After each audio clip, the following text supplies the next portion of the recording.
তাদের কাছে পৌঁছে দাও। বাল্লিগু আন্নি ওয়ালাউ আয়াহ, একটি আয়াতের ইলম যদি কারোর কাছে থাকে তাহলে তিনি সেটা অন্যদের কাছে পৌঁছে দিবেন। আজ বাংলাদেশে দাওয়াতের যে প্রয়োজনীয়তা আছে, দাওয়াতের ময়দানে যে ভয়াবহ দুর্ভিক্ষ চলছে, এই খরা এবং দুর্ভিক্ষ কাটাবার জন্য আমাদের সবাইকে দাওয়াতের কাজের জন্য উপযোগী করে গড়ে তুলে দাওয়াতের ময়দানে আমাদের সবাইকে নামতে হবে ইনশাআল্লাহ। ভাইরা আমার,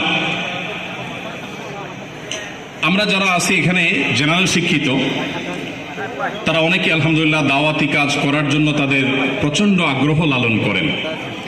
আমি তাদের উদ্দেশ্যে এবং সেই সাথে আমার সমপর্যায়ের কিংবা আমার ছোট ভাই তুল্য যে সমস্ত আলিমরা আছেন তাদেরকে কিছু কথা বলতে চাই, মুরব্বী উলামা ইকরামদের কাছে সবক শোনানোর মতো করে। প্রথমত, আমরা যারা আল্লাহর পথে